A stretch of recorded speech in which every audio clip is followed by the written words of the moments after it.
Bon. Bonsoir tout le monde. Good evening everyone. Bienvenue à notre réunion du conseil municipal du 18 mars 2024. Premièrement, simplement, je tiens à noter que nous sommes réunis sur le territoire traditionnel et non cédé du peuple Mi'kmaq.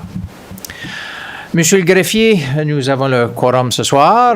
D'ailleurs, il y a deux de nos membres qui nous rejoignent par vidéo. Ils sont à l'extérieur de la région.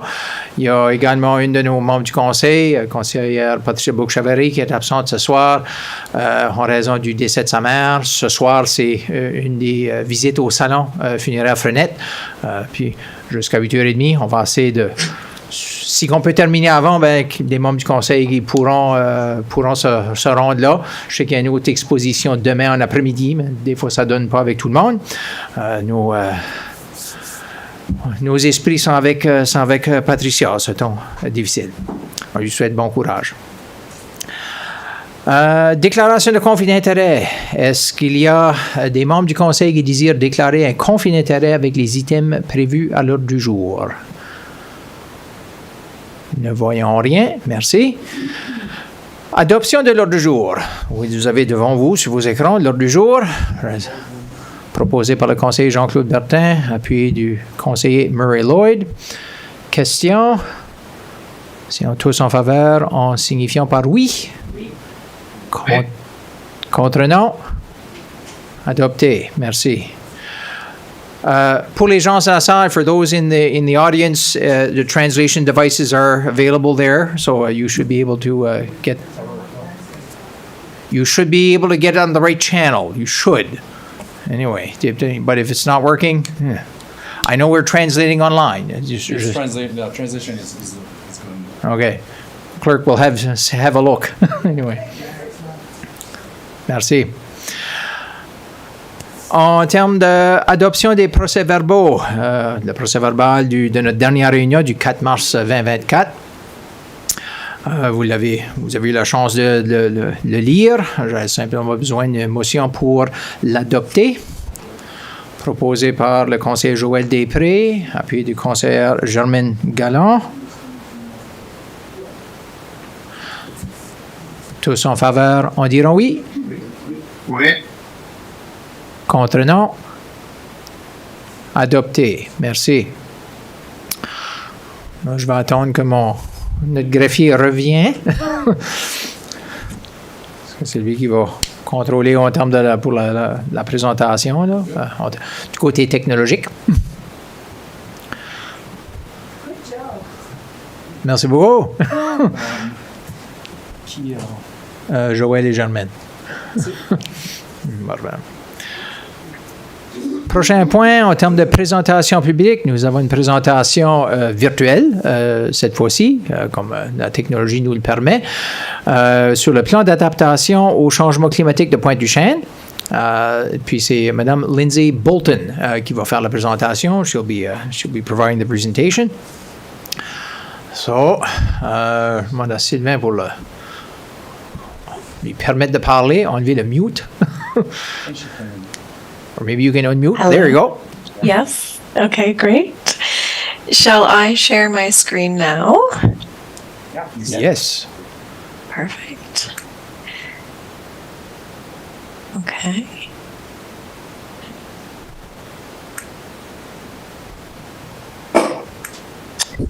Could you please let me know if this looks good on your end?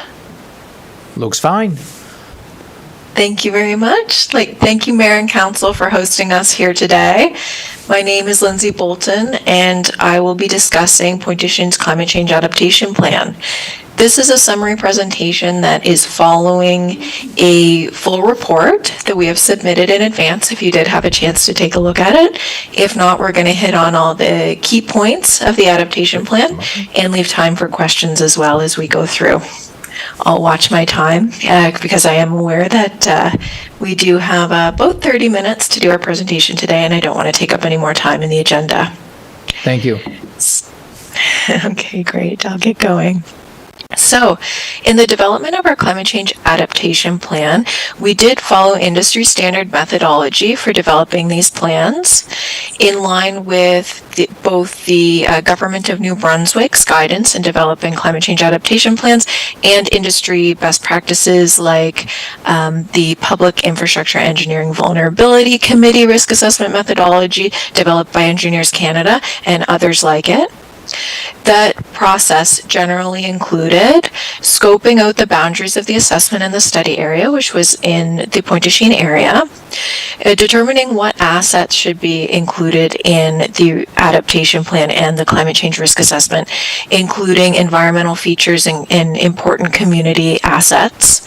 And specifically, the adaptation plan focuses only on infrastructure and environmental components that interact with climate directly. So we did not assess infrastructure that does not have a direct, that climate change or extreme weather does not have a direct impact on. From there, we shortlisted important climate change projections for the region, and we executed a coastal and climate change analysis for that. And through that process, we came up with a short list based on the impact of the change in climate to the community, health and safety, infrastructure, and the environment. We came up with a short list of what we believe is the highest risks. We discussed this with the community in an in-person open house, and we got feedback from many other groups as well as part of that stakeholder consultation process and to develop the adaptation plan. And of course, on the steering committee, this work was led by the Red Dot Association, and we did have a member of the New Brunswick Climate Change Secretariat involved in the project and overseeing the development as we went through. Okay. So in terms of what we did focus on in this climate change adaptation plan, we focused on the coastal environment, specifically Parley and Belleville beach environments, dunes, the tidal creek, and the coastal wetlands. For residential and private community infrastructure, our focus was on private residences, properties, and buildings. Coastal protection features like armor stone, say for example, potable water wells, privately owned water wells, and the Pointe-aux-Chenes Wharf. In terms of the transportation network, we focused on the road network, whether publicly or privately owned, critical community assets like the access points, such as the Pointe-aux-Chenes Road Bridge and Parley Beach, as well as sanitary and stormwater infrastructure and the supporting assets, whether it be municipal sanitary collection system and stormwater management systems, or those systems that are required on private property as well, or overland flow. For emergency services and public safety, we did look at the emergency preparedness and management strategies and plans in place, and electrical infrastructure and how we would keep power to important community facilities.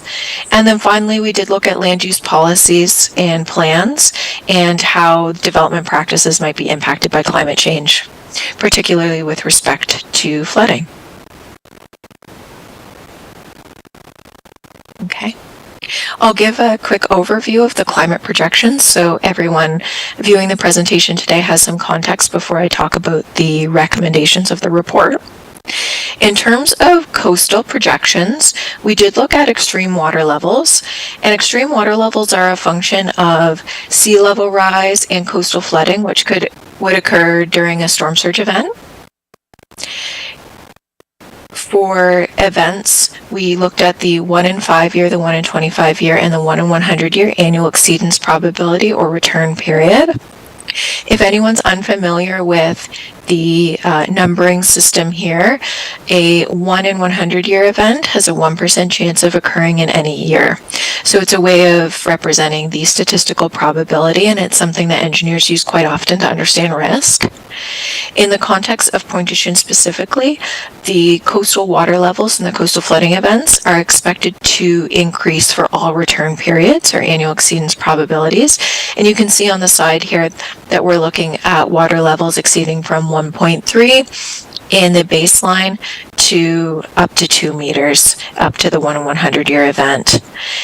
And For hurricanes, which is a little bit of a different process than just simply coastal flooding, where we're looking at a hurricane level event, we'd be expecting waves, wind, and extreme water levels. And the processes behind hurricanes are expected to also increase in intensity and frequency. And the impacts we expect to be exacerbated by lack of ice cover in the future because of warming temperatures. Okay. So to give everyone on the call a sense, we've shown the provincial coastal flood maps here, and these are for both the 1 in 20 and the 1 in 100 year present day flooding events. So we haven't added climate change here. We do have maps available through the provincial database for the climate change adjusted, and of course you can imagine they do increase. The extent and the depth of flooding increases, but we chose to show you this one because this is the current 1 in 20 and 1 in 100 year projected flood line, so you get a sense of the current flood risk, which is expected to increase over time. Okay, we also looked at precipitation, and precipitation is rainfall, snowfall, and ice. For the 1 in 10 and the 1 in 100 year events, those are both expected to increase. Unlike coastal, instead of looking at the 1 in 5 or the 1 in 25, we looked at the 1 in 10, and that's because this is the event that most stormwater infrastructure that's piped underground is sized for. And then the 1 in 100 year event is what we look at for flooding risk and overland flooding design. So we really wanted to understand how those are changing so that we can protect infrastructure in the future against those increasing extreme rainfall events. Unlike extreme rainfall, snowfall, or what we assessed as days above 10 centimeters, and ice accretion, which is freezing rain that happens to usually occur with wind and tends to solidify and be very heavy on our infrastructure and cause a lot of damage, those are both expected to decrease in the future. So the risk profile for snowfall and ice accretion is actually dropping over time. For temperature, extreme heat days with days above 30 degrees Celsius are expected to increase in the future, from 4 days currently to 48 in the summer in the future at 2100.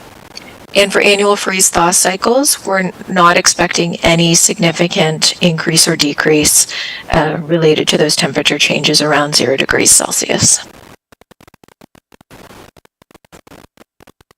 And for extreme events, we did look at trends related to wildfire, lightning, and drought. Due to increased higher temperatures and drier conditions, among other factors like how much snow we're getting in the winter and how much rainfall we're getting in the spring, how intense that is in groundwater conditions, wildfire is expected to increase over time in the region. For lightning, we're not seeing any significant increase or decrease, no significant change, I should say, in lightning strikes. And for drought, we are expecting drought to increase.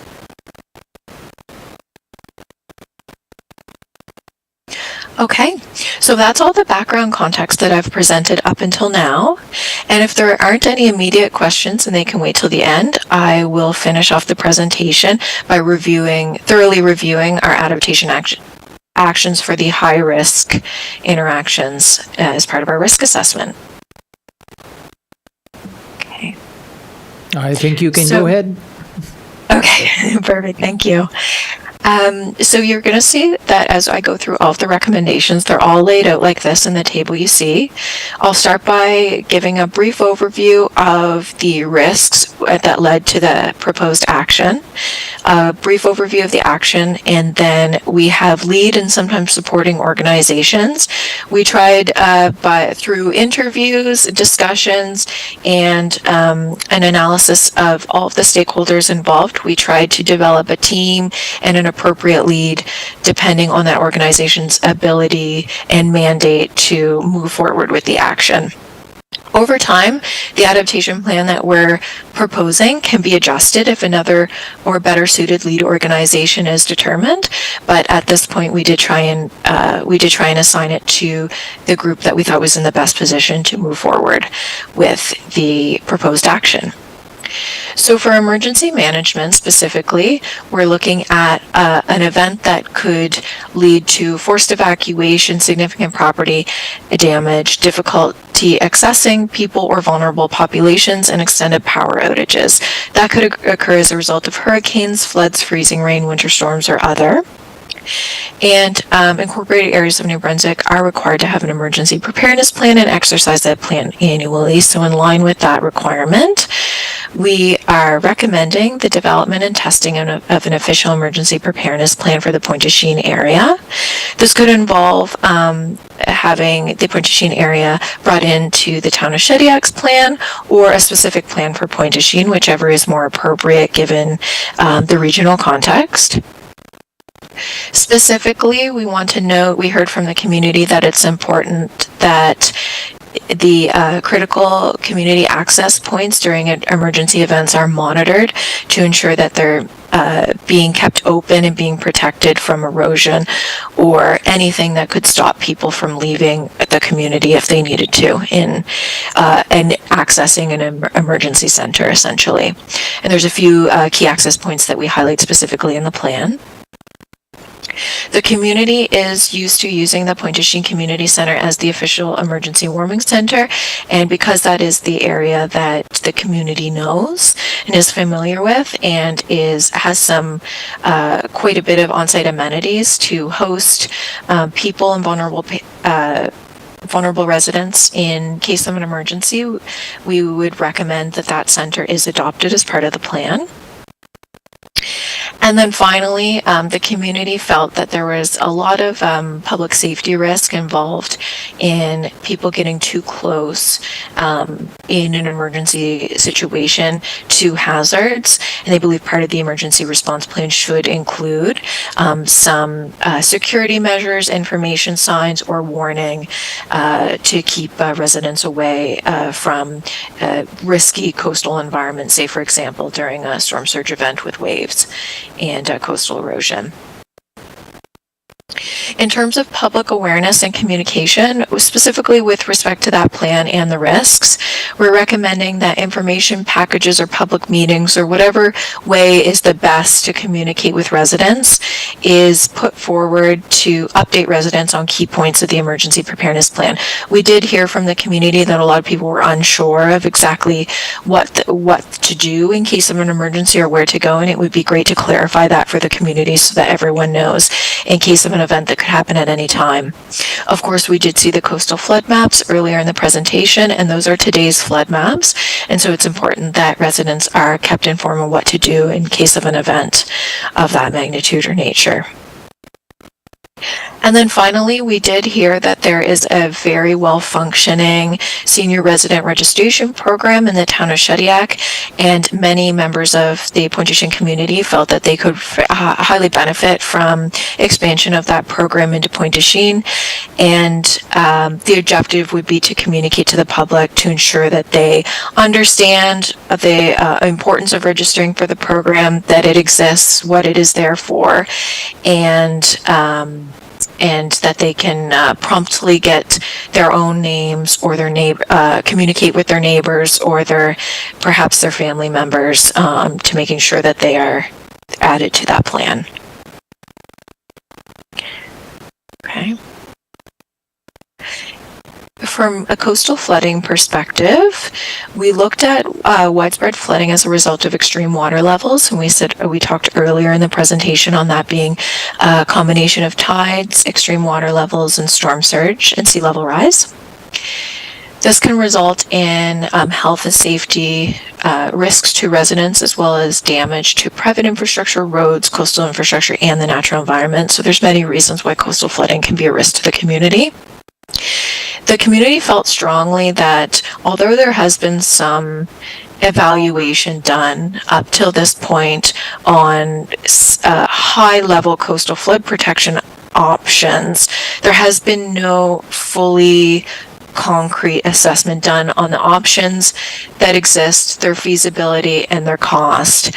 So what our recommendation, which you will see even more detail in the report, really follows industry best practices on how to look at many different options of coastal flood risk over time. And the industry standard practices may include retreating, raising, and protecting, and following Infrastructure Canada's best practices on assessing those options. We are recommending a comparison of the social, economic, environmental, and cost implications. So it would be a strengths and weaknesses analysis. It should be both quantitative and qualitative. The community and the town should understand the costs of all the options, the environmental impact, the environmental benefit, and the social benefit to the community. As part of the process, we understand that there could be immense regulatory requirements involved, and these should be properly quantified and addressed. Not that we expect the regulatory program to be completed as part of this assessment, but a regulatory map identified so that all stakeholders involved understand the next steps in executing on the recommended approach. The community would really like to be engaged as part of this process with public consultation, so that they can, of course, weigh in on the social, economic, and environmental benefits or risks that exist of each option. What this assessment would complete and prepare is a comprehensive and actionable plan. This is something that we heard quite often from the community, that they would like to not see another assessment that doesn't give any concrete options or recommendations. So the real emphasis here is a comprehensive plan with clear steps and actionable recommendations for next steps in preparing for coastal flooding. Now, we do recognize that this could be at a great cost, given the scope of the coastal flooding challenge, and we are aware that a project like this may require outside funding sources to be obtained to support an initiative of this magnitude. With that, we are suggesting that the town of Shediac lead the work and can be supported by the New Brunswick provincial government, who can also support in identifying possible funding sources for the work, as well as community organizations as key stakeholders.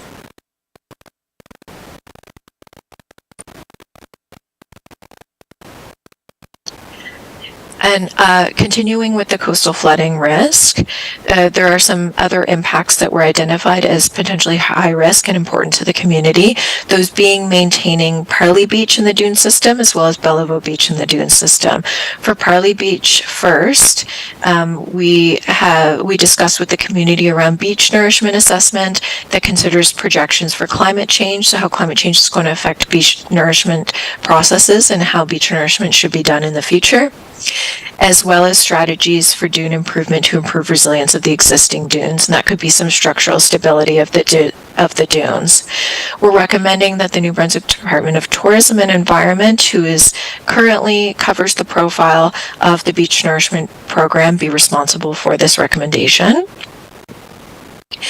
In terms of maintaining the Bellevaux Beach and dune system, we're recommending that in lieu of a formal beach nourishment program, which there is none because it is related to private property, the community organizations continue to promote beach and dune restoration projects at Bellevaux Beach, and there are a number of community organizations and volunteer groups who may be involved in this recommendation.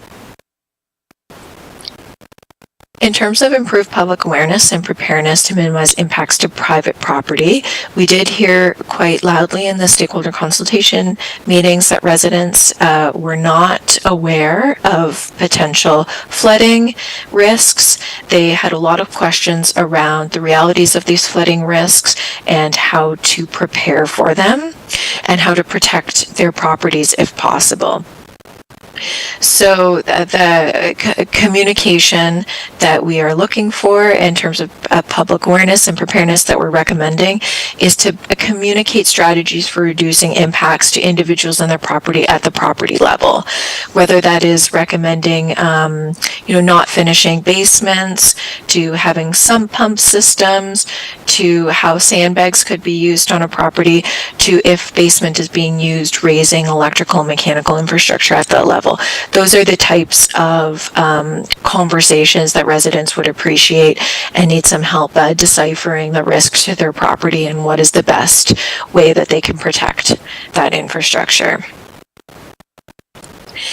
In terms of enforcement of development restrictions and long-term land use planning, we're recommending that development restrictions just be revisited in the long term to ensure their appropriate boundaries are being maintained with sea level rise as the projections are expected to increase. However, we're not saying that there's anything wrong with the development projection level currently. It's just something that we're recommending in the long term be revisited with climate change projections.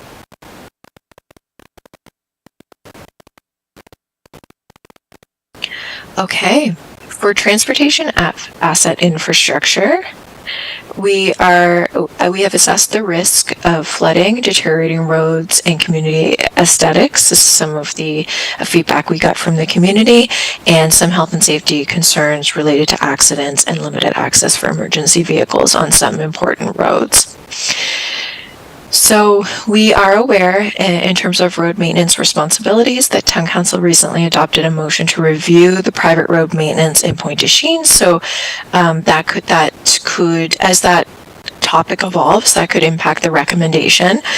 But based on what we do know today, we do know that residents are not clear of their individual responsibilities with respect to road maintenance and the importance of keeping roads maintained for emergency vehicles and flood risks and health and safety concerns. So within that context, there could be a community information campaign associated with that would be beneficial.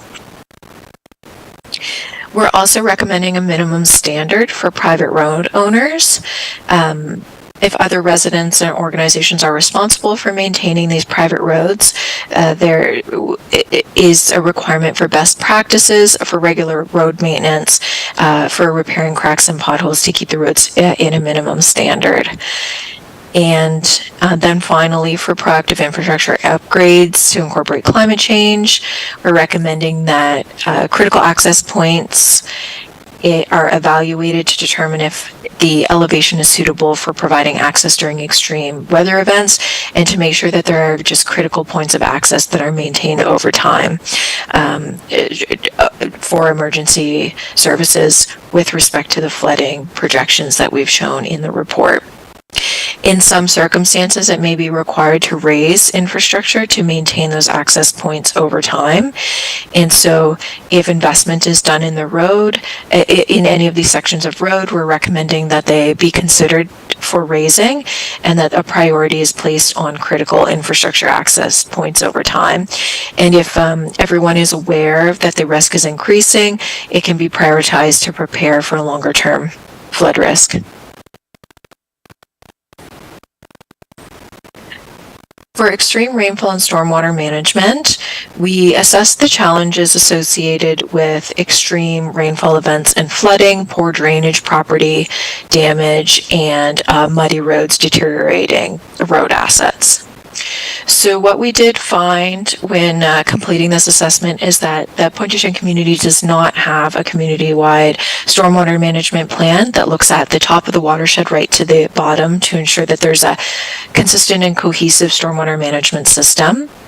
We are recommending that to support a stormwater management plan, that the drainage system, the assets are surveyed so that so that we know where they are. A stormwater model is used to evaluate the capacity, assess risk, and recommend upgrades, both for now and in the future. And the community would like to see if there are nature-based or low-impact development techniques that could be used to help with stormwater management. And opinions of probable cost would be required, or cost estimates, in order to understand over time the asset management strategy for stormwater infrastructure and where it's lacking. Maintenance of existing stormwater infrastructure as well on private roads, especially discussing with community members to promote a minimum standard so that everyone understands the impact they're having downstream if those ditches and culverts are not maintained. And also finally a property owner education and awareness. So this goes back to talking to the community about the importance of this and the impact on neighbors, and where new programs or bylaws are introduced, we're recommending that community organizations host information sessions to inform the public about these programs and standards. In terms of tidal creek drainage, the risk involves sediment buildup that's led to ineffective drainage in tidal cycles and extreme rainfall and corresponding historical water quality issues. The adaptation action involves dredging and future maintenance of the tidal creek to improve surface water drainage. This includes the dredging project that's currently proposed. Our recommendation is in line with the currently proposed project to further improve surface water quality, improve drainage, and reduce flooding. The EIA was completed, the detailed project specifications. It's currently under review, and we're expecting this year for it to be approved. So it's recommended that the dredging program move forward and be closely monitored. So we're just further emphasizing our support for the work that's ongoing, that's being completed. And in addition to that, community monitoring of the impacts of coastal dynamics and flooded areas over time will help in support of the effectiveness of this program during extreme water levels and storm conditions. And the lead will continue, we're recommending the lead continues to be Department of Heritage, Tourism and Culture. In terms of municipal wastewater management, so from an inflow and infiltration perspective on the sanitary system, this is when stormwater gets into the sanitary system, either from surface-related stormwater or groundwater or coastal flooding. Any type of water that we don't want in the sanitary system because it is not wastewater. And this results in possible flooding to residences and their backup if their sewer lateral is to back up, as well as flooding of lift stations and overflows into the environment. There have been a number of recent adaptation projects, including lining of the sewer, sealing manholes, and raising elevation of the lift stations, which are excellent for promoting this work. And so that's great. And that's being done by the Greater Shediac Sewage Commission, of course. So in line with the continued improvement, we're recommending that ongoing projects to reduce inflow and infiltration for the purpose of improving system capacity during wet weather events, which are projected to increase significantly in the spring and the fall. There's currently planned assessments to raise lift station and equipment that considers extreme water level projections. So in line with that initiative from the Sewage Commission, we are recommending that that work is continued and that the 5-year plan proactively prioritizes infrastructure that's susceptible to impacts of climate change. And once you have a sewer system model and a sewer system assessment and I&I sources are well understood, this type of work can be more targeted to streets and areas that are very wet weather prone and taking up a lot of capacity in that sewer network. So in line with that, we're recommending that identification of illegal system connections is continued. So this means I&I sources on the private side that should not be there, whether it's that could be someone's roof leader, a foundation drain, or some sort of source of wet weather that should not be in the sanitary system and should be in the stormwater system. Of course, there is a need for a better stormwater management plan in place to make sure that there is an area for that stormwater to go for residents to connect to into a stormwater system rather than the sanitary. And then finally, we did see that there was a lack of public awareness on the downstream impacts to neighbors and the environment of having a sanitary system that's under capacity and full of wet weather. And so a better public education on this will move this forward. Okay, and then for wharf upgrades, we did note that the wharf, of course, is susceptible to damage from hurricanes and extreme weather and flooding. We're just simply recommending here that climate change projections are incorporated into future upgrades. The wharf has been undergoing a significant upgrade project and a new seawall and armor stone replacement, as well as other historically impacted infrastructure that's being rebuilt. We understood that the projections for climate change and extreme weather events are being incorporated, but we've left the recommendation here just if they, it's just at the point now where we haven't seen any official documentation that climate change projections are being included, even though our conversations would lead us to believe that is. So we've left the recommendation here, and if those climate change projections are incorporated, then this one can be checked right off. Okay, so that is a summary of all of the recommendations you will see in the plan, as well as the groups that we are recommending lead the response to those plans. And we can open it up to questions now, or we can wait. I'll let the Mayor and Council lead the questions. Stop sharing. Thank you, Ms. Bolton. We've had a chance to see and go through the reports, 150 some odd pages. So haven't quite read every comma there yet, but it's glanced through that, got a good sense of the actions that the climate change the plan is recommending. See that the municipality is tasked with the lead on several of those, and obviously, it would be the local government doing that. So it's see that basically it's a comprehensive type of approach. More things to get done, more things to review, more things to study, as well as getting an education component to citizens in terms of what to, so they have a better idea what they can do to prepare for these unfortunate events. Obviously will occur at some point. We just hope less frequently and then less severe, but that's about all we can hope in that regards. So thank you very much for that. That's a really great presentation. I do see I have one councillor that has a question, but I invite any councillor if you had any questions. I mean, now's the time to speak up. But Councillor Roland Cormier, who's joining us via Zoom, you have your electronic hand up. Thank you, Mr.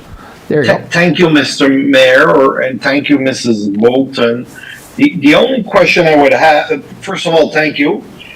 The only question I would have, you've identified a lot of challenges for that particular community or the part of that community with the maps, planning, zoning, coastal flood maps. You've identified that.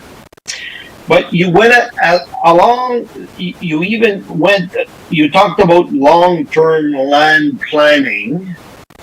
And you sort of felt it wasn't important to have a short-term land planning.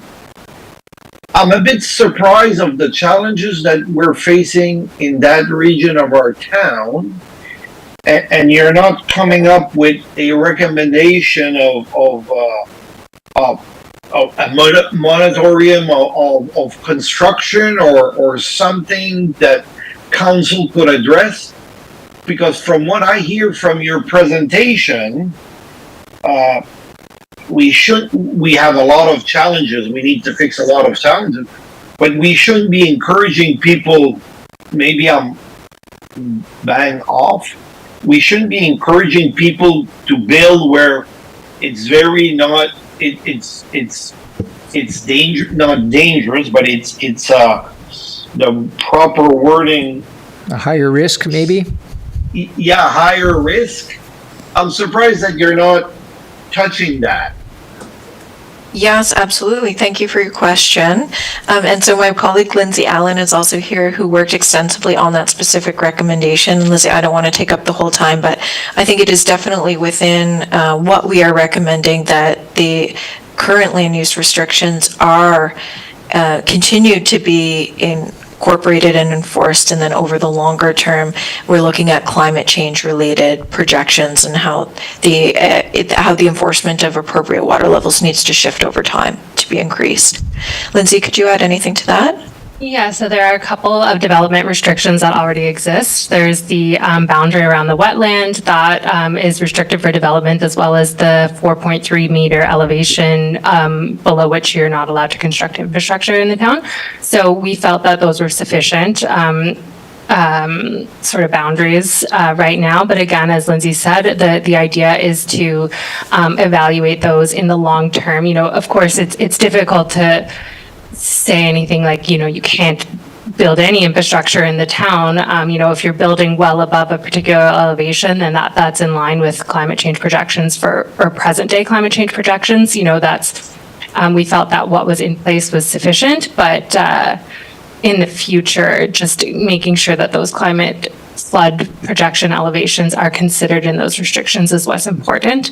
So like I said, the projection the development restriction of 4.3 meters right now is sufficient, and the 2100 year flood level, I believe, was somewhere around 2.1 meters above sea level. So there is quite a significant difference there. Does that answer the question? Oh, yeah, thank you very much. Okay. Great. Thank you, Councillor Cormier. I have Councillor Boudreau, but I'm going to go to Councillor Lloyd first. What? Thank you. You okay, Paul? Go ahead, Murray. Okay, thank you. Thank you, Lindsay. I'll go by your first name. Excellent report. I'm going to ask you a pretty direct question here because I'm from Shediac Cape, and I really noticed the emphasis on Point of Sheen, which I understand that this was probably done at the time. But Shediac Cape also has a major boundary that borders our lovely waters. How difficult would it be to take this report and encompass the rest of the area? Because we as councillors, maybe not today, maybe in the future, will have to make a decision on the area. Town of Shediac.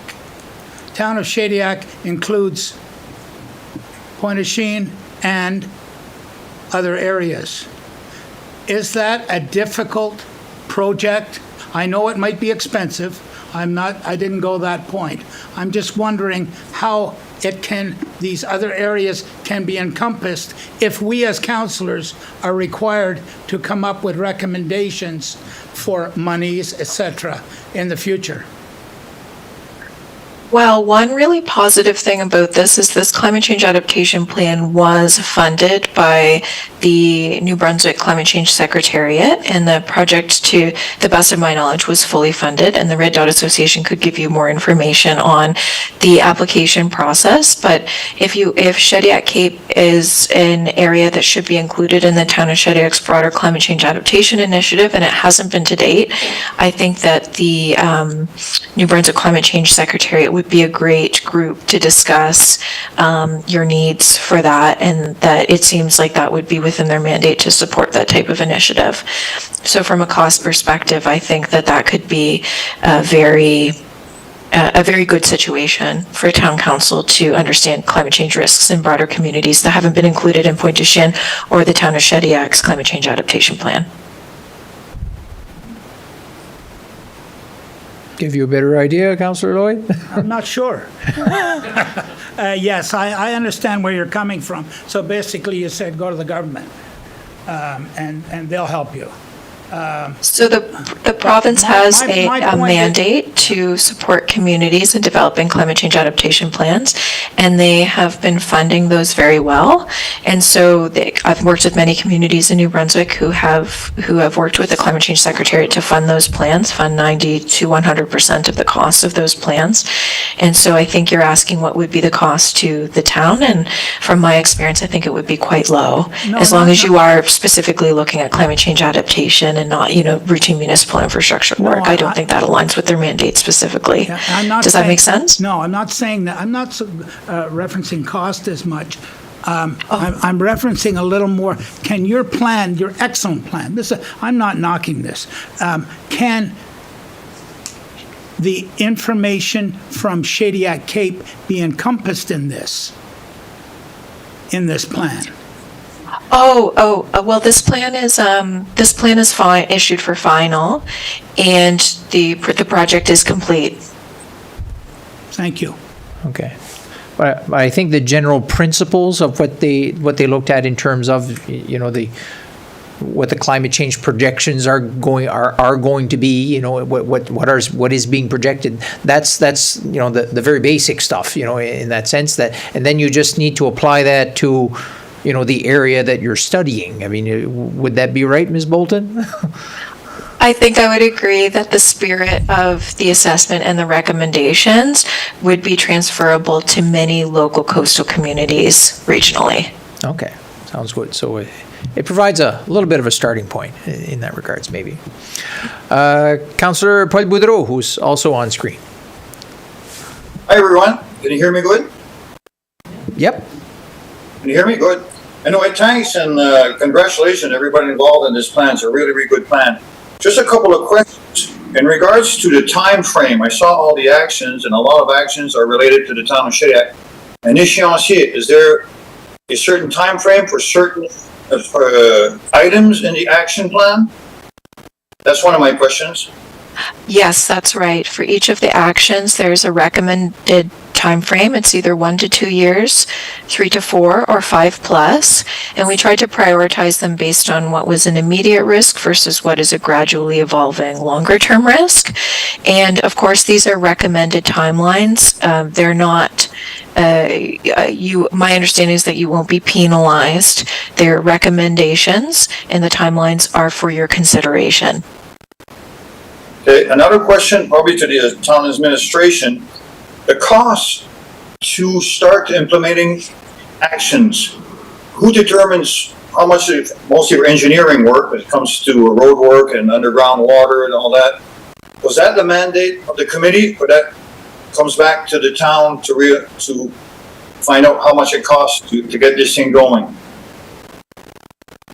Yes, that's right. It comes down to, we've made recommendations and we've tried to put them into categories of low, moderate, and high level of effort or cost so that you have a sense for the magnitude of the work. But in the end, the projects need to be a little bit more specifically defined and developed over time, and a more firm cost needs to be established for the work that is presented in the adaptation plan. The spirit of the recommendations stand and the direction we believe should be taken, but at the end of the day, it needs to be further advanced and moved forward, and more firm costs developed as the scope is refined. Thank you. My last question is there any money in the 224 budget to start this process going? And that's a question, I don't know who could answer that. Mr. Mayor or Sylvain or Accounting Department? Well, I'll venture this, Councillor Boudreau, back in October, November, when we did budget deliberations for 2024, obviously this report wasn't available at that time, so nothing in particular has been earmarked for that, although it is possible throughout our budget process, throughout our budget year, essentially, to allocate some funds, as long as funds can be found, you know, in that sense. So, and so it's a possibility there in terms of how we can attempt to review the plan, for staff to get more familiarized with that, and to try to, allocate a cost to, item number 1, item number 2, item number 7, et cetera. I saw there's a motion later on, fully support, so that'll get the ball rolling. Thank you very much. Thank you, Councillor. Bon, ça c'est la fin de nos questions pour la présentation. Mais thank you very much, both Mrs. Bolton and Mrs. Allen. Very, very enlightening. Thank you. Au point numéro 7, lecture de correspondance. Nous n'avons pas de correspondance prévue pour ce soir. Non, M. le greffier me confirme. Et en termes de comité, des rapports des comités permanents et spéciaux, on n'avait pas de rapport financier pour ce soir, ce sera à la prochaine, ni pour les services de police, ni pour les services d'incendie. Encore là, ça dépend de quelle réunion du mois que nous sommes. Mais nous avons le rapport des permis de construction, qui est là pour votre information. Ça donne des chiffres pour le mois de février. où est-ce qu'on est rendu à un petit peu moins que 900 000 $ en permis de construction pour février 2024. Février 2023, juste pour comparer, le montant total était zéro. Il n'y avait pas de permis de construction en février 2023. On est maintenant rendu après janvier-février, à peu près à 4,5 millions. Donc, ça commence de ce côté-là. Toujours bien de voir d'autres développements. Le rapport du directeur général, notre directeur général est absent ce soir. Monsieur Greffier, il n'y avait rien en particulier qu'il avait laissé? Non, moi non plus. Il est en période de vacances. Il a pris un peu de temps. Nous n'avons pas de recommandation de plan 360, ni d'item prévu aux affaires non terminées.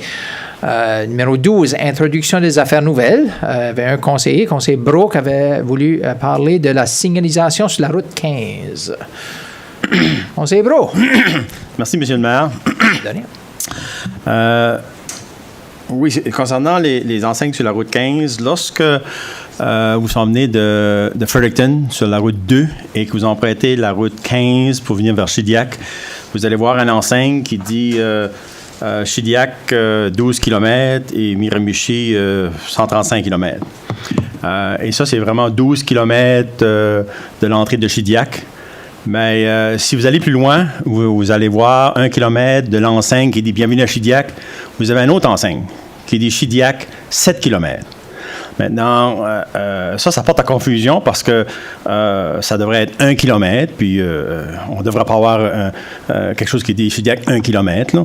Alors, je ne sais pas où est-ce que l'erreur a été faite. J'ai rapporté ce site déjà 2 ans passés au conseil, puis il n'y a rien qui a été fait. Alors, moi, j'aimerais de faire une motion à l'effet qu'on avise le gouvernement du Nouveau-Brunswick de cette erreur et de demander que l'on retire le nom de Shediac et le 7 km qui est à côté, parce que vraiment, c'est inutile. Et ça porte, pour les gens locaux, on ne s'aperçoit pas, mais pour les touristes, ça peut porter à confusion.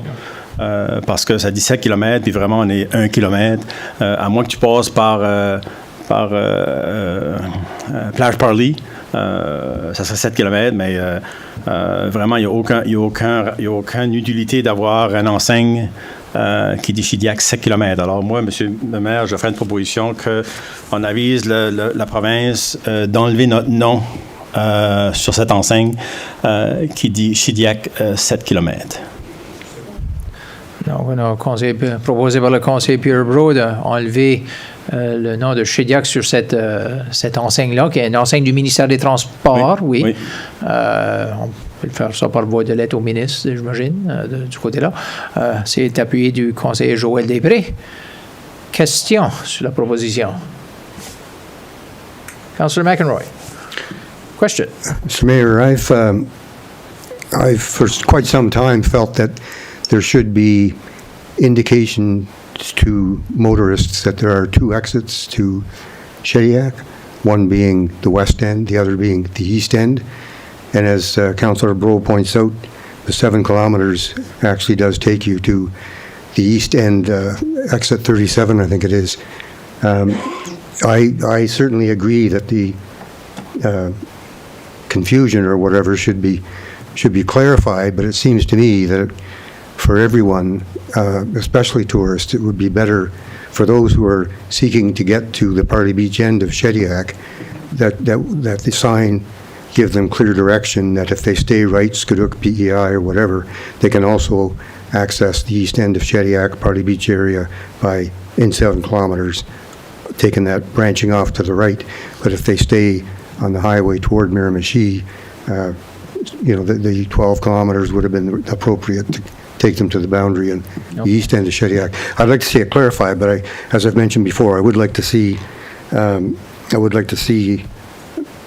direction to both exits to Shediac considered as well. So, as a friendly amendment, perhaps I could suggest that to Councillor Bro if he would agree that in reviewing it, transportation looks at that option as well as what he has suggested. I think it changes the motion. I don't think that Okay. that would be a It is proper. different. That's fair. Every proper amendment, I think. That's fair. This motion should be proposed, and then if they want to make another motion. the motion concerning that, I would certainly support that. But I don't think we could amend this one because it's totally changed the. Okay, I agree. So, Councillor Bro, it's and I would agree with Councillor Bro. It's not really quite a friendly amendment, but if it had had a wider scope, you might have, you could sometimes do option 1, option 2, but this case is asking for removal of that indication, simply. So, easy enough. Conseillère Janice Colmier. Merci. On n'a-t-il pas quelque chose qui dit les prochains 2 exits sont Shediac ou qu'il y a rien qui dit les prochains 2 exits sont Shediac? OK. Je suis pas au courant qu'on a ça. OK.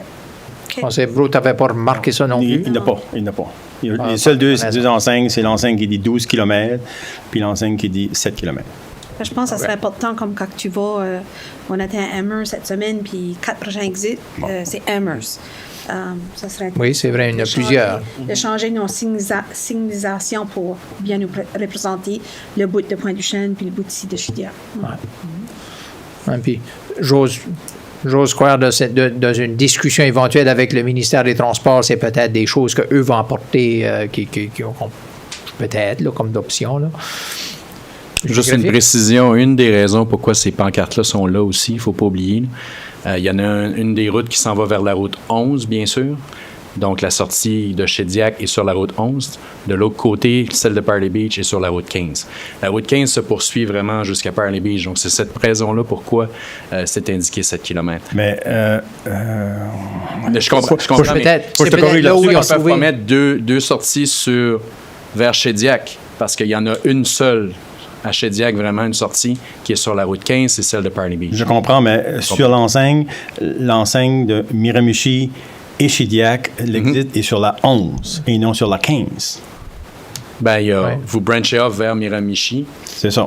Ouais. Sur la 11. Ouais. Il faudrait soit qu'il y ait une précision... Tu peux pas mettre une enseigne qui dit d'un côté c'est Miramichi puis de l'autre côté c'est Shediac. C'est que je pense que ça a été fait comme ça au départ, mais effectivement, il y a une confusion, puis peut-être que ça devrait être deux sorties. Exactement, oui. Le ministère nous reviendra peut-être avec une option, une proposition, peut-être qu'on pourrait faire ci qui rendrait ça très clair. Ça serait au moins mieux qu'est-ce qu'il y a maintenant. Je sais que par des correspondances du passé, c'est la raison pourquoi j'apporte le point, là, c'est que ça a été mentionné par le ministère des Transports et des Infrastructures, comme quoi c'était 2 routes séparées. Donc, c'est un peu pour ça. Donc, il y a toujours 2 routes. Donc, sur la motion, pour, comme dit, enlever l'indication de Shediac de 7 km, tous en faveur, on dira oui. Oui. Contre, non? Adopté. Merci. Merci. Prochain, numéro 13, demande des renseignements par les membres du Conseil. Donc ici, c'est une opportunité pour les membres du Conseil de poser questions sur un item qui... relance, Conseil Colmier, c'était pour le point 13? Oui. Oui, OK. J'ai juste reconnu Conseil O'Brien, je vous reviendrai juste par après. Correct, M. le maire. Allez-y, Conseil O'Brien. Merci, M. le maire. Je vais juste parler un peu des taxes foncières de la municipalité pour 2024. Oui. Moi, j'ai des appels, j'en ai eu à la fin de la semaine. À la fin de semaine, j'en ai eu, plus aujourd'hui, j'en ai eu 2-3 appels aujourd'hui. Et je comprends que le budget, notre budget municipal a été déposé à Fredericton, puis c'est dur à faire d'échanges. Adopté. Hein? Il a été adopté, oui. Adopté, oui. Y a-t-il une manière qu'on pourrait faire un amendement au budget pour pouvoir peut-être à la population que peut-être qu'on pourrait baisser le taux de taxe un peu? Il est trop tard pour ça? Il est vraiment trop tard pour ça? Il est trop tard. Une fois que le budget est délibéré, discuté, le Conseil l'adopte. On l'a adopté en novembre dernier, la première semaine de novembre. Ensuite, ça va à la province du New-Brunswick qui l'approuve. Faut qu'ils donnent leur approbation. Puis ensuite, ils l'utilisent dans l'envoi des factures des impôts fonciers, taxe de propriété, on dit. J'ai eu plusieurs discussions moi-même parce qu'on a récemment reçu nos factures. Mais pour 2024, c'est pas possible de changer le taux de taxe. Ça, c'était à ce moment-là. On pourra revisiter la question comme qu'on le fait annuellement pour le budget de 2025 en novembre de cette année. Oui, c'est OK. OK, c'est bon, c'est feedback pour eux parce que vraiment, c'est haut. Les taxes foncières ont monté de beaucoup cette année pour tout le monde. Puis Oui, c'est ça. OK, merci, M. le maire, c'est ça, c'est vraiment ma question. Merci. De rien. Merci bien. Conseiller Roland-Cormier? Merci, M. le maire. J'ai deux questions. Une question par commentaire. La première question serait, conseillère Bouc-Chevary et moi-même, on avait fait une motion en début janvier en demandant pour un avis légal sur le quai des pèlerins. Ça fait quelques mois que ça circule. Est-ce qu'on va avoir une opinion légale à quelque temps avant le mois de juin ou que... La seule chose, monsieur le conseiller Cormier, qu'on peut répondre, oui, on a eu une réponse pour l'instant, mais on n'a pas de détails encore précis. La recherche de titres a été effectuée, les avocats sont en train d'évaluer la situation. Donc, j'imagine que ce serait vraiment avant juin qu'on pourrait avoir une réponse à ce niveau-là, mais on n'a pas de détails encore à 100%. Merci. Et ces résultats-là seront, en termes de, à cause c'est un avis légal, ces résultats-là sont premièrement dévoilés à huis clos en réunion. Exactement. Absolument. Je pense que c'est juste que je demandais la question.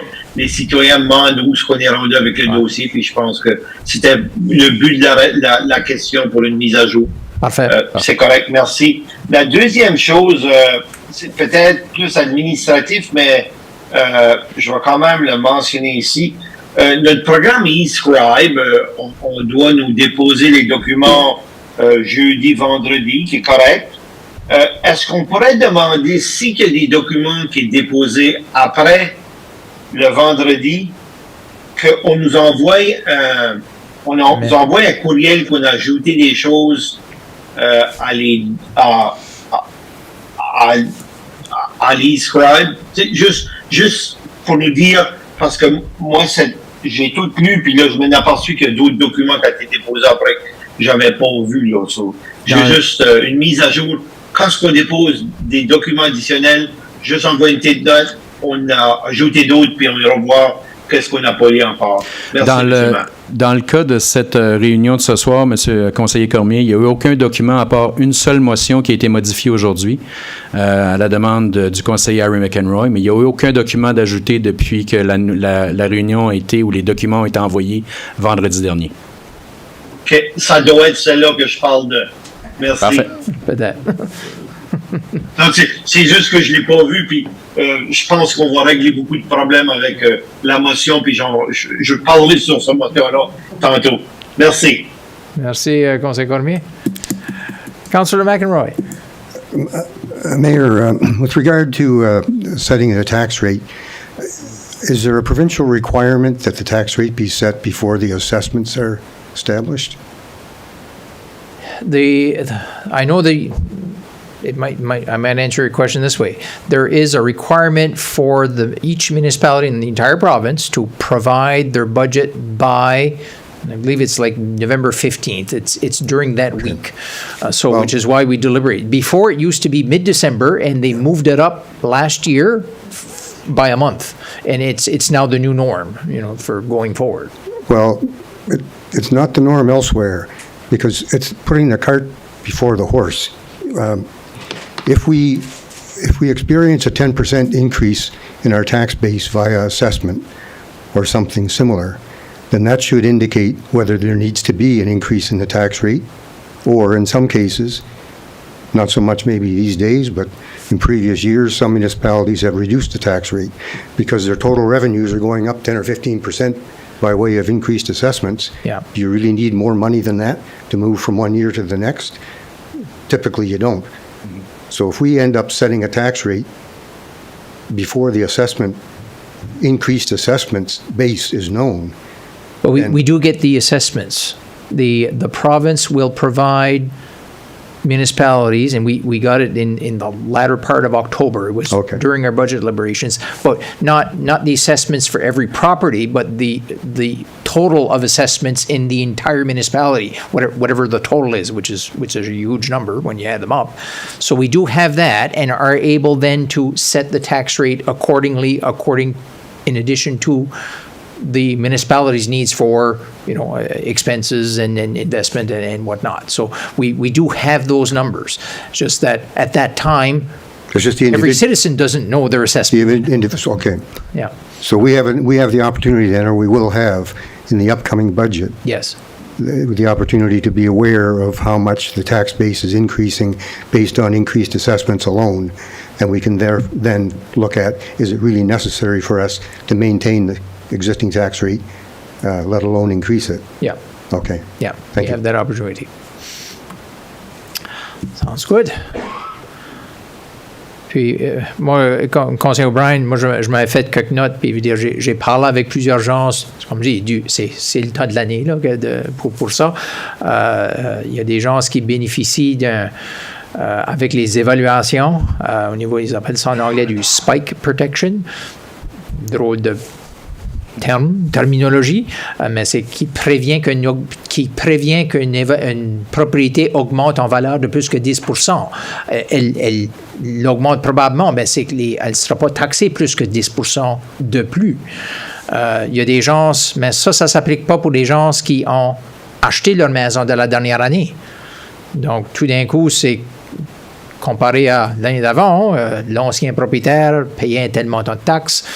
Tu la jettes en 2023, en 2024, tes taxes sont presque doublées. Parce que là, tu es maintenant taxé à la pleine valeur. Mais on se retrouve avec des citoyens qui bénéficient de la protection, puis d'autres qui n'en bénéficient pas. Mais ce n'est pas possible de cibler ceux-là qui ont récemment acheté leur maison, seulement eux. Tu peux juste ajuster l'ensemble de la population complète, qui n'est pas vraiment un bon levier dans un sens. Là. So, je veux dire, c'est une des choses, en discussion avec ces citoyens-là, que j'ai fait part, regarde, c'est une des choses avec la province qui n'a pas touché avec la réforme municipale, c'est le côté fiscal. Plusieurs choses à discuter là, mais notamment les évaluations qui augmentent en valeur de manière significative et qu'est-ce que l'impact que ça fait auprès de nos citoyens. C'est une des choses que je veux discuter avec la province du Nouveau-Brunswick. On le fait à travers nos deux associations municipales, la francophone et l'anglophone. Puis d'ailleurs, on se rencontre plus tard cette semaine, juste pour discuter de ces choses-là en particulier, ainsi que d'autres sujets. Mais c'est quelque chose que je veux apporter pour ces citoyens-là. Puis je croirais que l'ensemble de nous autour de la table serait sur la même longueur d'onde. Il faut trouver une manière de traiter les gens de manière juste. Puis avoir des augmentations significatives un peu en surprise, ben, c'était pas une belle surprise. Donc, puis je pouvais sympathiser avec ces gens-là. Donc, ça, c'est au moins mes commentaires pour ce soir. On va essayer qu'est-ce qu'on peut faire. Merci, M. le maire. C'est juste un autre 6 mois pour faire un changement. On pourra. Ça viendra vite assez. Il faut que la province, peut-être bien qu'elle pourrait aider avec certaines choses. Ouais. Si le Spike Protection s'appliquerait, peu importe s'il y avait une vente, au moins la facture aurait été moins salée. De ce côté-là, mais peut-être qu'ils peuvent faire autre chose aussi. Merci. De rien. En termes de présentation et lecture des arrêtés, pas de nouveaux arrêtés à proposer pour ce soir, mais on a quelques motions. On a 7 en première. Puis la première, c'est pour, d'ailleurs, relier à la présentation de ce soir, le plan d'adaptation au changement climatique. And Councillor McEnroy wanted to move the motion, I believe, that he advised. Oh, turn you on. There you go. Thank you, Mayor. Yes, I wish to acknowledge the ongoing vigilance of the Red Dock Association in its mission to improve and protect the environment. My thanks to that organization for spearheading this important process on behalf of the community of Pointe-du-Chien and the town of Shediac. I also express my appreciation to all who participated in the development of the plan presented this evening. And with that, I move that the Pointe-du-Chien Climate Change Adaptation Plan presented by CBCL on behalf of the Red Dot Association be referred to staff for review and recommendations leading to the adoption of the plan by the town council in a timely manner. So moved by Councillor McEnroy, seconded by Councillor O'Brien. Questions? Seeing none, all those in favor say aye. Aye. All those opposed, nay.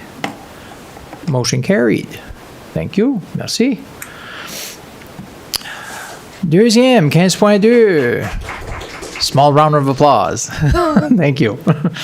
It's not necessarily every day we're going to get a round of applause.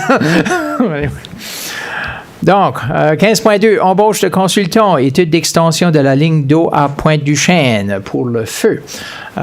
Ceci, c'est une motion qui avait été tablée lors d'une réunion précédente. Puis on revenait discuter de la même motion. Il y avait des informations qui avaient été demandées par le conseil à ce moment-là. Monsieur Greffier, tu allais expliquer ça ou... Mais en fait, juste pour préciser, la motion qui est présentée ce soir doit revenir comme elle a été présentée lors de la dernière réunion parce qu'elle est établie. Elle ne peut pas être modifiée en passant. La seule information qu'on peut vous dire, c'est que les discussions qu'on a eues avec la province à ce sujet-là nous revient en nous disant que qu'est-ce qu'on effectuait, dans un sens, en utilisant le budget comme on l'utilisait, c'est la façon de procéder. Donc, puis je sais pas si vous avez été vraiment en mesure de consulter, l'option B ou l'option 2 dans cette situation-là, ça serait d'établir un budget d'une demi-scène qui serait relié directement au même budget, mais qu'on créerait une petite enveloppe dans laquelle on dirait le budget serait séparé pour chaque DSL. On avait, pour le bien de l'étude, on avait regroupé Scodoc Road, Scodoc ensemble, Pointe-du-Chêne et Shediac Cape. Mais ce qu'on essaie de préciser en disant ça, et ce que notre directeur général, M. Boudreau, a présenté, c'est vraiment l'argent qui serait dans cette enveloppe-là ne pourrait pas être dédié d'année en année. Si, mettons, il reste un montant, mettons que c'est 32 000 $, il reste 6 000 $. Le 6 000 $, même si on le transfère, ne pourrait pas être garanti pour cette enveloppe-là dans les années subséquentes, les années suivantes. Donc, ça devient un peu plus compliqué à gérer pour l'équipe financière de la ville et l'administration en général. Donc, c'est un peu ça que je veux dire. Et c'est vraiment le même budget qui serait utilisé, la même enveloppe budgétaire, c'est-à-dire vos fonds discrétionnaires, les budgets donc, qui est à la discrétion du conseil de ville. Alors, je ne sais pas si vous avez des questions par rapport à ça, mais on peut essayer d'y répondre si vous en avez. Questions? Oh, OK. So, c'est la même motion qu'originalement, qui avait déjà été proposée, appuyée, donc on n'a pas besoin, ça avait été tablé, on n'a pas besoin de refaire cette partie-là. Ah, puis je vois que le conseiller Cormier a une question. Merci pour l'explication, M. le maire. Si qu'on vote pour la motion qui a été tablée, on implémente l'option B avec la motion. C'est ça, je comprends? Si on vote pour la motion tablée, ça fait uniquement qu'est-ce qu'est la motion. Ça n'inclut pas l'option B. Si on préfère l'option, on dirait que la motion originale serait option A. Mm-hmm. L'explication, comme que M. Greffier a fourni, serait l'option B. Créer un mini-budget, genre uniquement pour ces anciens DSL-là, ces communautés-là. Donc, si c'est l'option B que les membres du conseil préfèrent, vous devez voter contre la motion, qui est la motion originale. Si ce n'est pas l'option B que vous préférez, votez pour la motion originale. Puis, si qu'on supporte la motion B, on va voir l'étude quand même. Oui, voir ça, l'étude de 5 000 on reviendra avec l'option B dans une formule de motion, c'est ça? Et le Conseil pourra le voter. Un n'empêche pas l'autre, donc vous pouvez défaire la motion de ce soir, en présenter une nouvelle lors des prochaines réunions. Ça, c'est une option. Vous pouvez aussi appuyer cette motion-là ce soir et dans une réunion subséquente, proposer qu'il y ait justement une enveloppe budgétaire de créer quand même. Donc, ça n'empêche pas, un n'empêche pas l'autre. Ça dépend vraiment de votre option parce que tout sort du même budget. La seule chose que ça fait, ça complique un peu les choses pour l'équipe de l'administration en tant que telle. Puis une autre option pourrait voter contre l'option A à soir, Oui. puis voter pour l'option B à soir. Vous ne pouvez pas voter pour l'option B. Ben oui, s'il y avait une motion. Vous pourriez présenter une motion, mais il faut que ce soit unanime, n'est-ce pas, monsieur le... Oui. Il faudrait qu'on ait un consentement unanime pour ajouter un item à l'ordre du jour. Puis on pourrait le faire. Sachant que c'est l'option B, peut-être qu'il y aurait un consentement pour le faire, si c'est vraiment ça le désir du Conseil. Moi, je peux-tu parler sur la motion, c'est ça, monsieur le maire? Oui, tu peux toujours parler sur la motion. Ben, merci au personnel pour nous avoir écoutés au Conseil.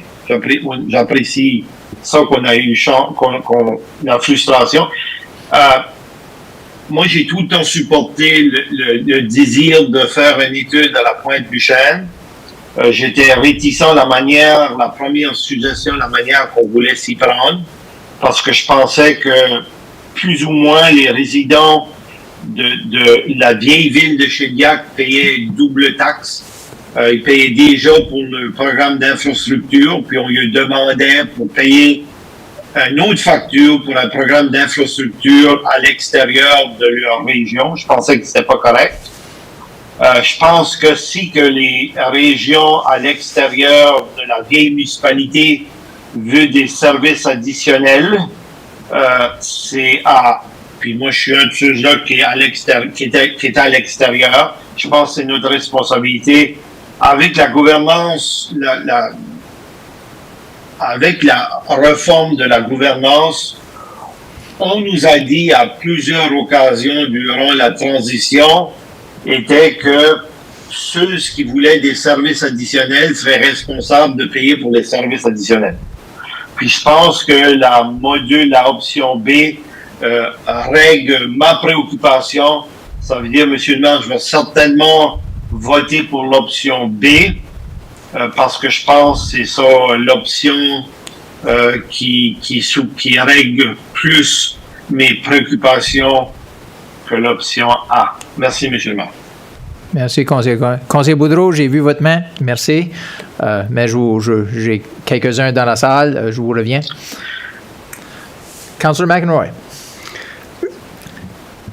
Your Worship, either way, I guess the study proceeds, which is my main objective. I disagree with at this point, we're not in a budget. We're establishing a budget process that's pretty significant. And it's something I think should be dealt with in the fall. I think it's been suggested that this is a $5,000 expenditure. We know that Pointe de Shediac has given over $1 million to the town of Shediac this fiscal year. It's insulting to the people of Pointe de Shediac, in my view, to argue over whether the $18,000 that comes out of Pointe de Shediac that goes into this specific account, that should be earmarked to pay for that $5,000 study, just as the $9,000 or $14,000 that comes out of Shediac Cape for the same account should pay the $10,000 for the crossing guard in Shediac Cape. That's going down a road that's in the wrong direction from a spirit of amalgamation. Mm-hmm. I don't mind dealing with it when an appropriate setting, which would be a budget setting. I don't want to support it tonight, but what I also don't want to do is have this deferred for another 2 weeks because the main motion, which was originally tabled, if that fails, the other motion cannot come back without unanimous consent tonight. So it would have to wait 2 weeks to come back. To me, it's a ridiculous scenario, and I'd rather, and I request members of council to support just moving forward with the $5,000 expenditure as was originally presented. And if we want to waste time hashing out this stuff down the road, we can do that. Yeah. Thank you. Thank you. And as the clerk pointed out, the motion could be supported and the option B motion could come at a later date as well. That's also possible to do. Conseiller Jean-Claude Bertin. I would like to read the motion, please. But the motion doesn't need to be read because it was read the last time when it was presented. But Councillor Paul had waved his hand because he can't. There you go. Sylvain? Yeah, Oui. Sylvain? Oui. And I'll speak in English because from Harry's point of view, that option B that you're talking about, and there's a percentage and money involved in that option, if we go ahead with that option B, and if that percentage or that money is not enough for any other project, do we have to go to council every time if we go with option B?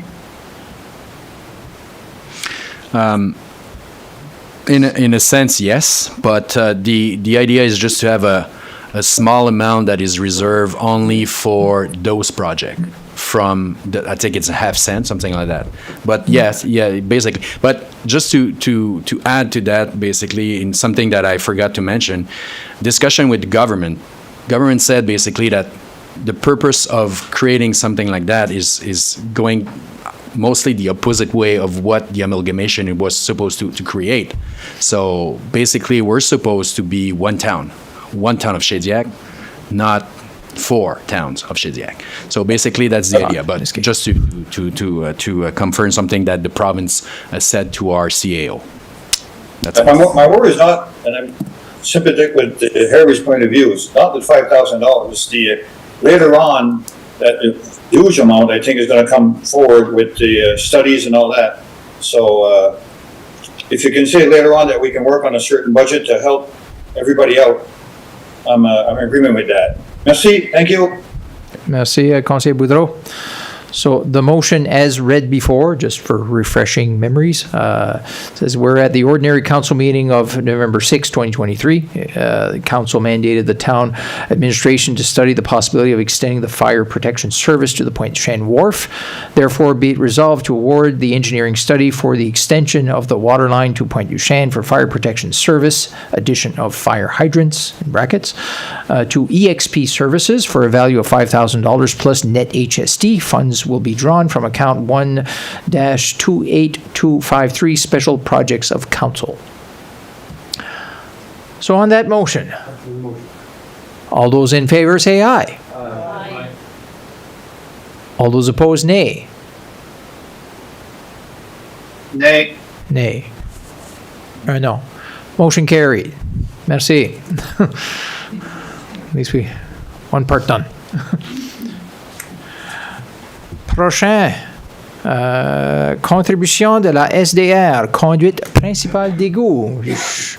Monsieur le greffier, tu as donné un peu d'informations? Ben, je peux vous rappeler, en 2023, Englobe avait complété un plan directeur qui disait justement au niveau des égouts de Shediac et banlieue, qui identifiait les problèmes de capacité vraiment de notre réseau en tant que tel.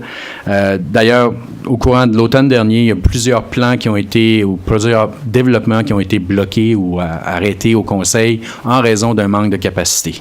Donc, en raison de ça, la Ville de Shediac, justement, avait commencé à travailler avec différents services, dont la Société de développement régional, pour financer, justement, une réalisation des l'étude pour être en mesure de faire avancer justement ces dossiers-là. Et donc, on vous revient justement avec cette motion ce soir parce qu'il y a du budget qui a été octroyé par la Société de développement régional qui représente 75% du projet de l'étude en tant que tel. Et donc, l'administration recommande justement de défrayer les 25% pour faire avancer ce projet-là. Je sais que Robert McEwen est là ce soir. Je ne sais pas, Bob, s'il y a des choses que tu voulais ajouter à ce point de vue-là. Je voulais au moins donner une petite intro, là.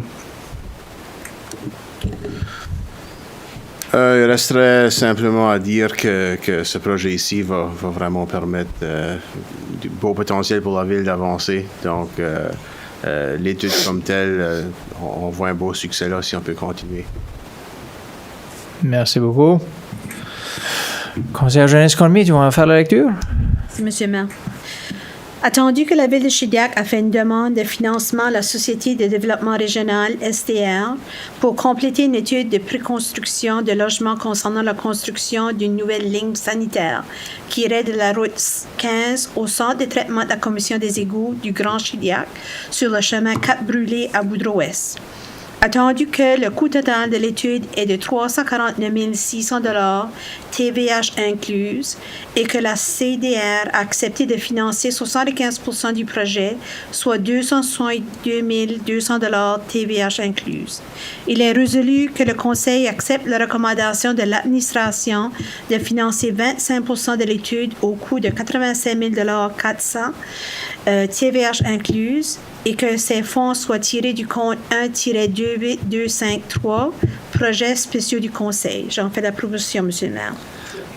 Proposé par la conseillère Jeunesse Cormier, appuyé de la conseillère Germaine Galland. Question sur la proposition? Pas rien. Tout le monde en faveur en diront oui? Oh! J'ai regardé. Allumé. OK. Oui, ma seule question, si c'était la trunk line.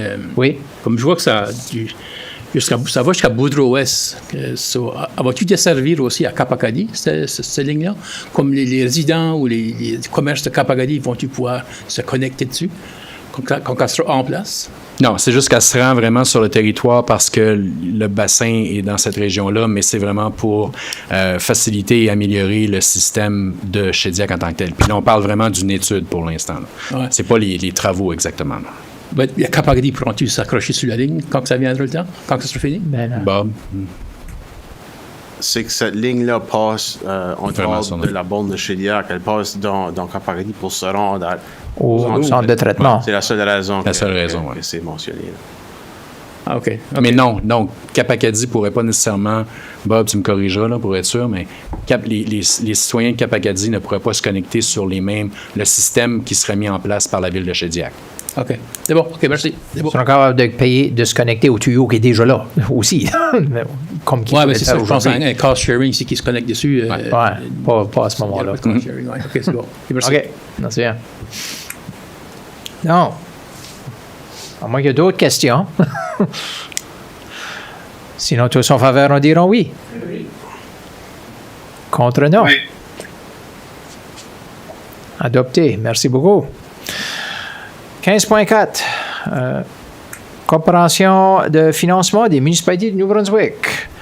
Ici, c'est essentiellement une motion pour transformer une partie de notre dette à court terme à une dette à long terme. De ce côté-là. Conseil Joël-Després, tu vas en faire la lecture? Oui, merci, M. le maire. 15.4, coopération des financements des municipalités de New Brunswick.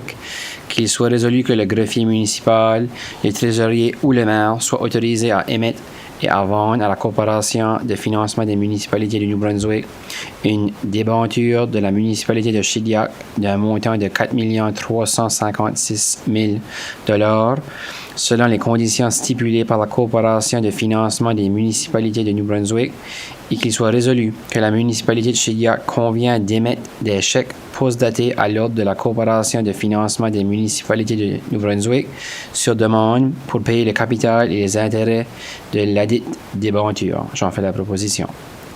Proposé par le conseiller Joël-Després, appuyé du conseiller Jean-Claude Bertin. Donc, ceci, c'est comme je dis, c'est des dettes à court terme pour les projets que nous avons complétés. Les travaux sont tout terminer, c'est pour le mettre dans long terme. On va bénéficier d'un meilleur taux d'intérêt en conséquence. Question? Sinon, tous en faveur, on dira oui. Oui. Contre, non. Adopté. Merci. 15.5. Attribution de contrat. Achat d'un tracteur articulé pour trottoir. Monsieur McEwen qui veut donner un petit peu d'informations sur son équipement? Oui, je peux vous donner un petit peu de background sur celui-là. Donc, on s'en a été en demande de soumission pour un tracteur articulé. On a été public sur NBON. Puis, on a implémenté le modèle de scoring par évaluation de points. Après discussion avec le DG, on a déterminé que c'était une bonne façon de procéder pour ces sortes d'équipements-là. Ça nous donne l'avantage de créer un système de points où ce que les besoins de la ville sont le mieux rencontrés par les critères techniques qu'on écrit. Puis le prix aussi, un des items avec le scoring. Ça fait qu'avec les résultats de ce système-là, on a obtenu 2 soumissions. Puis la soumission avec le plus de points, c'est celle de Atlantic Coastal Equipment. Il fournirait un tracteur de la marque McLean. Parfait. Merci. Conseillère Jeunesse Cormier, tu vas en faire la lecture? Oui, c'est bien.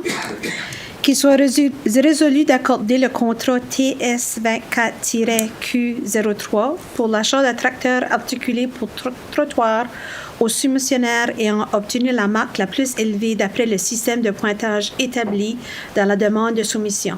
Atlantic Coastal Equipment pour une valeur de 181 452,43 $, TVH net incluse. Les fonds proviendront du compte de projets capitaux équipement, TP, dont un montant de 265 000 $ est identifié au budget. La balance des fonds sera utilisée pour les accessoires nécessaires pour le mettre en service, ce qui inclut une remorque pour répandre du sel, une charrue et une tondeuse avant sur bras. J'en fais la proposition, M. le maire. Proposé de la conseillère Jeunesse Cormier, appuyé du conseiller Joël Després. Question sur la proposition. Conseiller Paul Boudreau. Oui, pouvez-vous m'entendre? Oui. Oui, mon écran est gelé, je ne sais pas, je vois tout, mais ce matin, c'est important. Une question à Bob, peut-être. Les équipements. Allô? Oui. OK. Mon écran, la technologie ici, je ne sais pas ce qui se passe, mais les équipements usagés, Bob, qu'est-ce qu'on fait avec ça? On a-tu de l'argent pour les vieilles? On a-tu 10 000, 50 000? Qu'est-ce qu'on fait? Parce qu'il vient pour déterminer pour l'achat des pièces d'équipement. Je sais que les half-tons ou les camions, on peut les échanger de département à département, mais comme ceci. Qu'est-ce qui est au plan, Bob? Notre plan avec ça, c'est d'envoyer le tracteur de trottoir qu'on remplace. Il y a 10 ans de wear and tear dessus, donc c'est le temps pour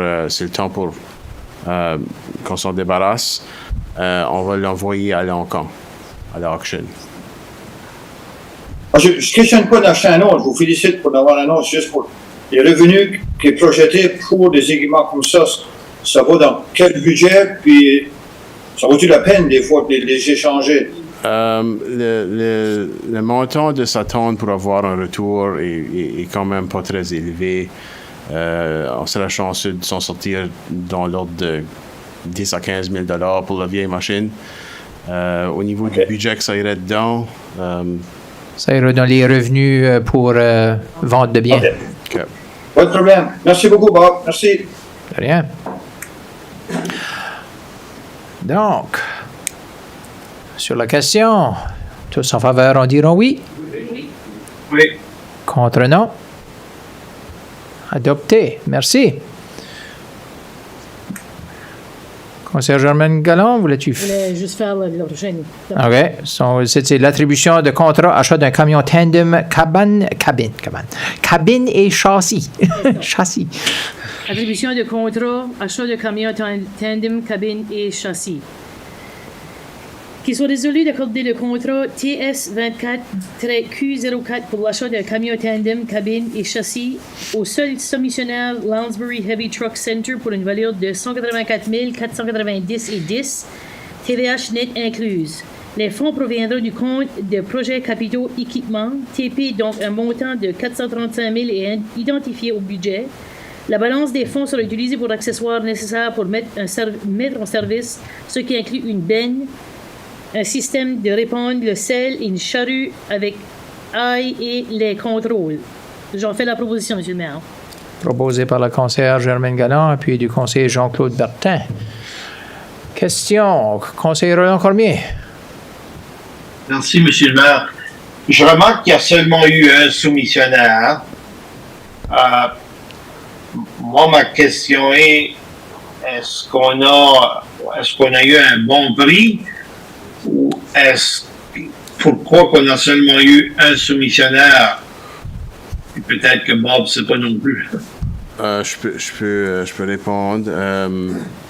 On a seulement eu un prix. On a mis des contraintes dans l'information technique, des certains items qu'on voulait vraiment s'assurer, le style de la transmission, puis le moteur du camion étaient deux éléments clés.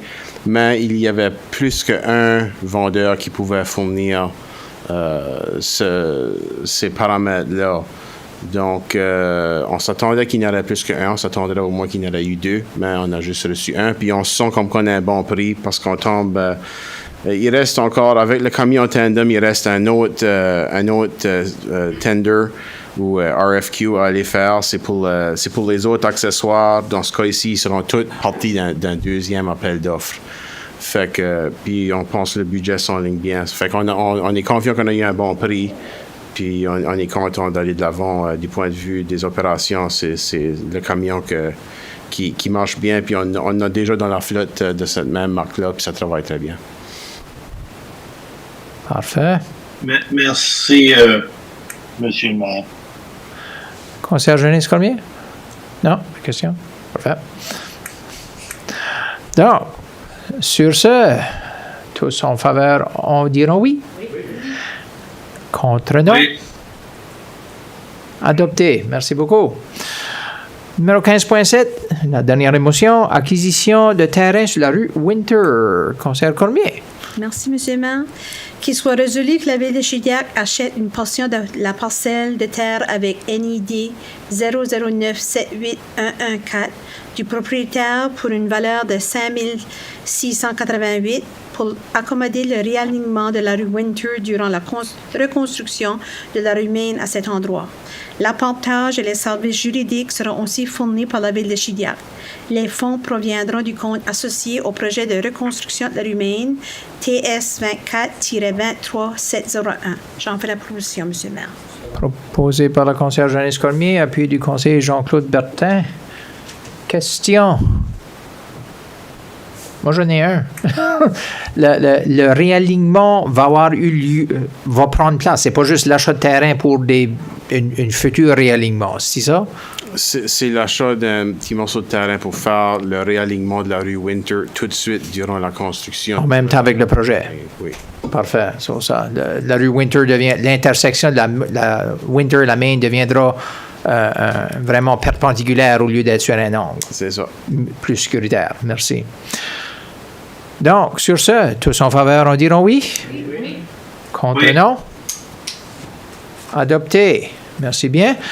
Nous n'avons pas de nomination au comité pour ce soir. J'espérais avoir les deux membres du public pour le comité environnemental. J'en ai un.